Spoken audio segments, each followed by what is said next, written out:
ここが一線全部整ってる状態。どこを動かすかで速度って決まってきます。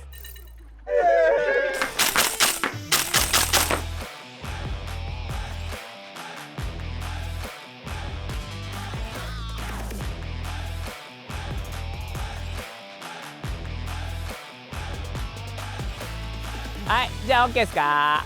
今から戦技練習を行います。全員まだ弾入ってないね。一応アンロード確認のために下に向かってドライファイヤー実施します。じゃあまずはね基本的な構えの部分とかをちょっとやるんですけど、これすげえざっくりやります。じゃあ今からもうこの銃訓練銃として皆さんに向かって向けますからね。構え方なんですけど、ポイントとしては骨格上ひねるっていうのがないようにするっていうところですね。何かっていうと、基本的に構えて大別すると2つなんですけど、ウィーバースタンスとアイソセレスっていう構え方。アイソセレスは普通に体の中心部でこういう風に構えるだけね。でウィーバースタンスはこのまま体体側を向けて構えるだけ。この中で体のひねりがないようにしてほしいんですよ。ウィーバースタンスになった瞬間に上がこういう風になってる人、これ腰ひねってるよね。そう腰ひねる。あとはつま先がこっち側に向いちゃって、足ひねってる状態だったりとか、ひねりを入れると骨格上良くないんでひねり入れない。足幅も肩幅の範囲ぐらい。男の人ってどうしてもね足こうやって広げちゃうんですよ。つま先が割れちゃう。はい、じゃあちょっとこのまま、はい、足つま先広げといてもらって、頭こうやって振ってみてください。振ると膝一緒にこうやって持ってかれません？持ってかれるよね。じゃあ今度はつま先揃えて、で横に振ってみて、足割ると途端に倒れやすくなる。だから骨格方向を自分の射撃方向と整えておくと結構いいと思います。ウィーバースタンスやるにしてもアイソセレスやるにしても、この状態だと正面と後ろからは弱いんですよ。だから足をハスにして構えると強くなるんですよね。今のこの姿勢を作っていって、で今度はちょっと銃が付随してやるんですけども、この状態からアイソセレスが入ってきて、そのまんま体軸をずらしたらウィーバーになりますよね。こうやってウィーバーになる。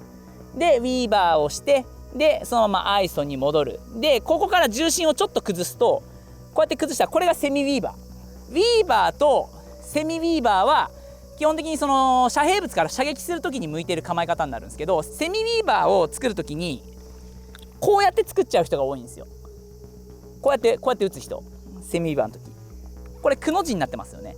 これって車線がここにこうやってあったら、車線に対して体が近くにあればあるほど動かす量って少なく済むじゃないですか。動かす量は少なくて済む。なんだけども、なんでこっちに一回マイナスしちゃうのっていう。今これ0じゃないですか。ここ0値としたらマイナスしてプラスしてプラマイ0にしてるんですよ。この時点でマイナスとプラスがもう加わってるから、ここからさらに動かそうとしたらこっちに行ったらこれもうプラス2なんですよ。かなり重心崩れてるって分かります？だからここから車線に出てバーンって打とうとしたらもうこの時点ですごい重心が崩れるの。だからこのセミウィーバーの取り方でくの字になっちゃう人はそこ気をつけてください。つま先、腰、肩で顔が最後近づいてきて、銃に近づいてこうやって構える感じ。ここが一線全部整ってる状態。壁に張り付いた時に足の側面、膝の側面、腰の側面、肩、銃、これが全部壁にくっついてんだったらこれで正解ですね。これの状態から壁から離れたら結構いいちゃんとしたセミウィーバーになってます。セミウィーバーの時にプラスマイナスを作らないこと、これを意識してセミウィーバーは作った方がいいですね。セミウィーバーとウィーバースタンスっていうのが今言った側面一線がつながる状態なんですよ。つま先のラインと膝、腰、肩、肘、重線、目線が縦一線になる状態、これがセミウィーバーね。ウィーバースタンスはこの姿勢なんだけども、つま先、重線のライン、肩のライン、目のラインが正面から見た時に一線になるのがウィーバースタンス。基本的には射撃する時のその軸が全部一線になるっていうのを意識すると薄く構えられる。でこれが壁のあくまでも内側の構えね。これは壁から出る時はウィーバースタンスの場合は膝をつま先の方に倒せば斜線に出ます。体がこうやって出るよね。セミウィーバースタンスの場合はこの姿勢の状態から気持ち肩を向こう側にグッて反らす感じ、それでやると斜線に出る。これが人だとしたら必ず地面に人間って縛られてるんですよね。地面に重力があってそこに設置してるわけですよね。でそこが常に毎回起点になってるわけです。足元から打ちたいところって上じゃないですか。出たいところは上ですよね。ってなってくると、足元から物を動かそうとすると上って遅いんですよ。で、腰から動かしたらちょっと速くなる。頭動かしたらめっちゃ速くなる。だからどこを動かすかで速度って決まってきます。で、これに対してこっちのウィーバースタンスの場合は足元の方から動かすから、ちょっとやっぱ速度は少し遅いんですね。遅いです。なんですけど、体軸が整ってる状態が結構維持できるんで精度は出しやすい。こっちのセミウィーバーはこの時点でもうこれ崩しになってるんですよ。崩しになってるから、これだと少しやっぱ精度は落ちるんですよね。でも速度は上の方を振るから速度が出やすいっていうのがセミウィーバーの特徴になってくると。なんでここのところっていうのをちょっと光線距離であったりとか、敵のそのレスポンスとかですよね、こういうのを見極めて使い分けるっていうのが必要になってくると。じゃあ実際に球出ししてちょっと戦技の練習をしてみましょう。じゃあ OK ですか？はい、じゃあ行きます。はい、始め。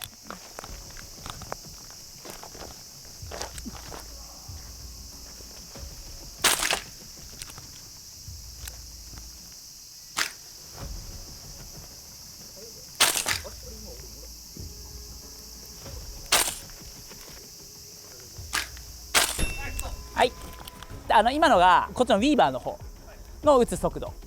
じゃあ次、はい、もう一回やります。じゃあ次セミウィーバーいきます。はい、じゃあいきます。はい、始め。っ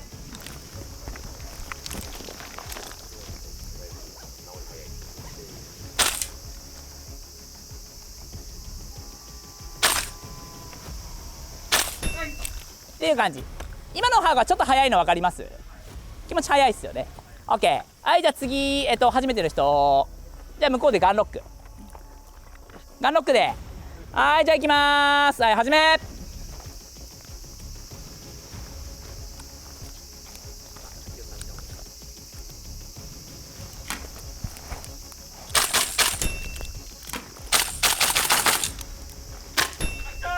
はい、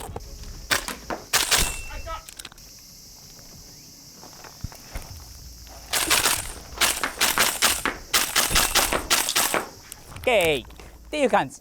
今のは何かっていうと、後ろ足をもうちょいで離して、で肘をもうちょい内側に入れて。今日のフィールドは何ていうフィールドですか？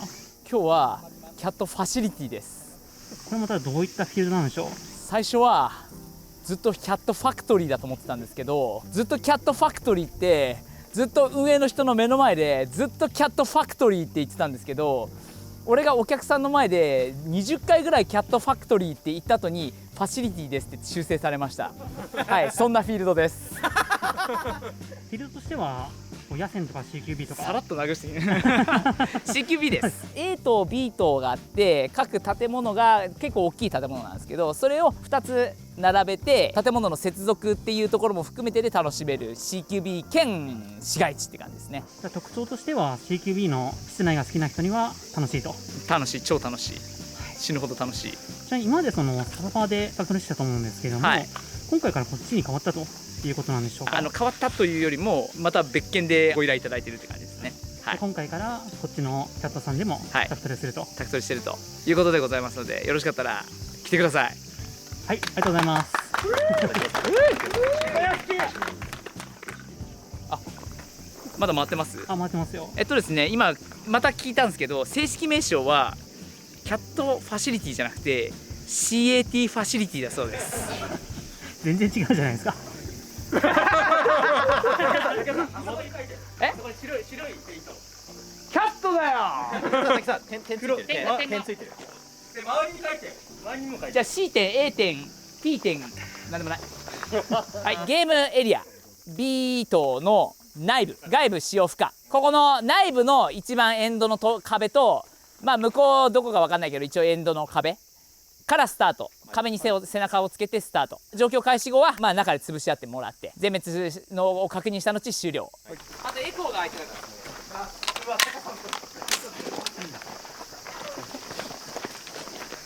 た。エコー準備よーし。状況開始。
マラさん確認します。生きてるエコー終了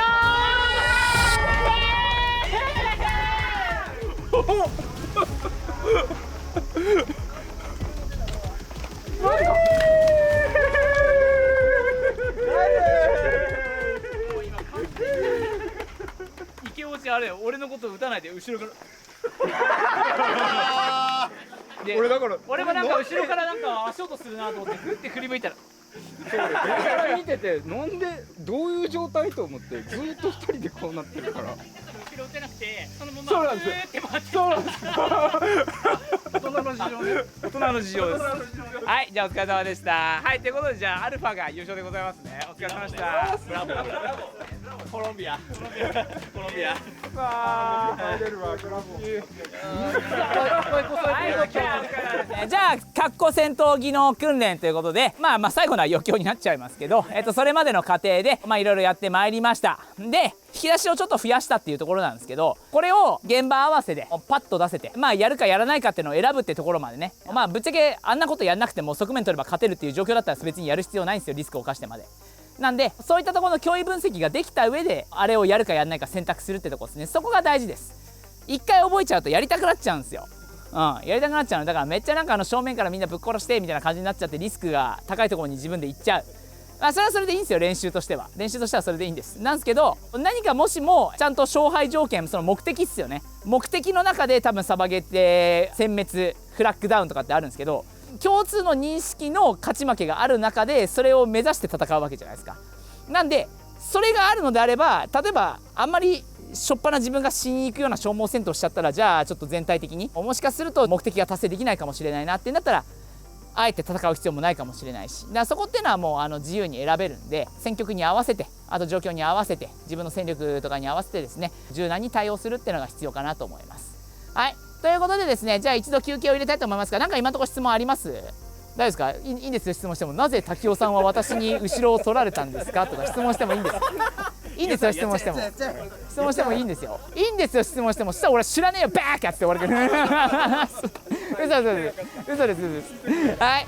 じゃあ、休憩入れます。じゃあ、15時ちょうどになったら、再度訓練を開始します。はい、じゃあお疲れ様でした。ありがとうございました。